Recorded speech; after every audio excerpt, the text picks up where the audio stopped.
Good morning to all of you present here. Myself, Dr. Jyoti Tiwari, Assistant Professor, Department of Chemistry, Kasi Naresh Government Post Graduate College, Gyanpur, Bhadohi. Topic is Fajans rule.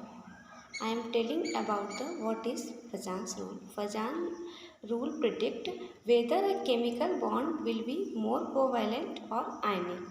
According to this rule, chemical bond of any molecule is not purely ionic, it have partial covalent character. Fajans rule क्या होता है? Fajans rule जो है depend करता है polarising power of cation पे। Cation की size जितनी ही छोटी होगी, पोलराइजिंग पावर उसकी उतनी ही ज़्यादा होगी और वो उतना ही ज़्यादा उसका कोवेलेंट कैरेक्टर होगा। तो what is the polarising power? What is the polarising power? Polarising power is the extent to which a cation can polarise an anion. Anion को जितना पोलराइज कर सकता है कोई कैटायन, वो उसकी पोलराइजिंग पावर होती है। It is proportional to the charge density. Polarising power is directly proportional to charge density.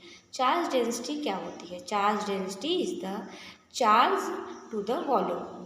Charge to the volume, ratio of charge to the volume. जैसे कि एग्जाम्पल के लिए NaCl और NaCl दो आपके कंपाउंड हैं।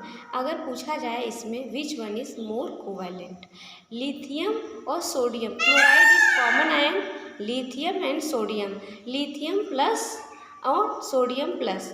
लिथियम की साइज़ छोटी है सोडियम के कंपैरिजन में, इसलिए लिथियम का कोवैलेंट कैरेक्टर ज़्यादा होगा। क्योंकि लिथियम साइज कम है तो ये ज़्यादा से ज़्यादा पोलराइज करेगा क्लोराइड आयन को, पोलराइजिंग पावर ज़्यादा हो जाएगी, इसलिए इसकी कोवैलेंट कैरेक्टर ज़्यादा हो जाएगा। Smaller the size of cation more will be the covalency. इसका मतलब ये हुआ कि smaller the size of cation more will be the covalency. अब अगर हम बात करें postulates of Fajans rule, there are mainly 3 postulates of Fajans rule. Mainly 3 प्रकार के पास्टुलेट्स होते हैं फजांस रूल के। पहला अगर हम बात करें तो size of ion. Size ion की क्या होती है? Smaller the size of cation the larger will be the size of anion, greater will be the covalent character of ionic bond. जितना कैटायन की साइज कम हो और एनायन की साइज ज़्यादा हो, उतना ही ज़्यादा कोवैलेंट कैरेक्टर होता है। ठीक है। Smallest metal ion and largest anion जो होता है, स्मॉलेस्ट मेटल आयन कौन हुआ? लिथियम हुआ। और लार्जेस्ट आपका एनायन कौन सा हुआ? आयोडीन हुआ। तो जो कंपाउंड होगा मोस्ट कोवैलेंट वो Li होगा। Lithium iodide is most covalent compound. इसमें ज़्यादा से ज़्यादा कोवैलेंट कैरेक्टर बॉन्ड में पाया जाएगा। चार्ज ऑफ कैटायन, दूसरा हमारा पास्टुलेट्स क्या हुआ? Charge of cation. Greater the charge of cation greater will be the covalency. यानी कैटायन पर जितना ज़्यादा चार्ज होगा कोवैलेंट कैरेक्टर उतना ही ज़्यादा होगा। जैसे कि Na+, Mg+, Al3+, चार्ज बढ़ता जा रहा है, कोवैलेंट कैरेक्टर जाता चला जा रहा है। NaCl है, MgCl2 है, AlCl3 है, इसमें सबसे ज़्यादा कोवैलेंसी AlCl3 की होगी, फिर MgCl2 की होगी, फिर सोडियम क्लोराइड की होगी। ठीक है।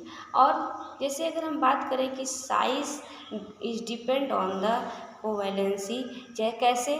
ऐसे हमारे पास क्या है, एग्जाम्पल है कि NaCl है, NaBr है, Na है, NaF है।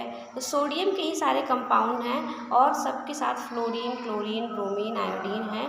और जैसे जैसे साइज़ एनायन की बढ़ रही है, मतलब एनायन की बढ़ रही है, ऊपर से नीचे आ रहे हैं, एनायन की साइज बढ़ रही है, तो हमारा कोवैलेंट कैरेक्टर भी बढ़ रहा है। यानी sodium iodide is more covalent in comparison to sodium Br, इससे फिर सोडियम क्लोराइड। सबसे कम कोवैलेंट जो होगा वो NaCl।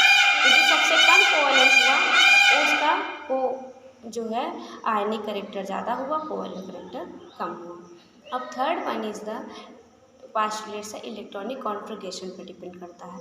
For cations with the same charge and size, जैसे जो है आप अगर कैटायन है दोनों की साइज और चार्ज सेम है, लेकिन अगर एक कैटायन आपका इलेक्ट्रॉनिक कॉन्फ़िगरेशन डिपेंड कर रहा है NH2 और NP6 यानी मेटल और मेटल आयन पे है, यानी एल्कलाइन अर्थ मेटल और एल्कली मेटल्स का है, और दूसरा आपका कंपाउंड जो है दूसरा आपका टाइसन मेटल का है N-1D और NS0, इसका मतलब कि HgC वो टाइसन मेटल से है।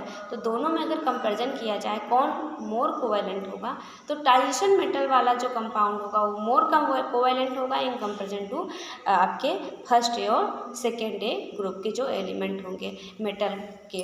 हाँ, जैसे एग्जांपल के लिए हमारे पास है HgCl2 और CaCl2। HgCl2 is more covalent क्योंकि Hg बिलोंग टू आपका टाइसन एलिमेंट और CaCl2 के कंपैरिजन में आपका ज़्यादा हो गया। ठीक है, अब समराइज्ड वे में अगर हम बात करें फजांस रूल की, तो फजांस रूल में हम क्या देखेंगे, size of the cation, size जितना कम होगा कैटायन का, कैटायन में मेटल आयन जैसे हुआ, उतना ही ज़्यादा उसका पोलराइजिंग पावर होगा और उतना ही ज़्यादा उसका कोवैलेंट कैरेक्टर होगा। एक तरफ से देखते हैं, और दूसरी तरफ से अगर हम देखते हैं, अगर कैटायन फिक्स कर दिया जाए, एनायन में डिफ्रेंशिएट किया जाए, तो एनायन की साइज जितनी ही ज़्यादा होगी कोवैलेंट कैरेक्टर उतना ही ज़्यादा होगा। तीसरे टर्म में देखा जाए, चार्ज की कंपैरिजन में देखा जाए, तो चार्ज कैटायन पर जितना ज़्यादा होगा कोवैलेंट कैरेक्टर उतना ही ज़्यादा होगा। तो फजांस रूल क्या करते हैं, कोवैलेंसी आपके बताते हैं कि कोई भी केमिकल बॉन्ड प्योरली आयनिक नहीं होता है, उसमें कुछ ना कुछ कोवैलेंट कैरेक्टर होता है। कितना होता है, किसमें कितना ज़्यादा होता है, इसके फजांस ने हमको एक्सप्लेन किया। Thank you so much.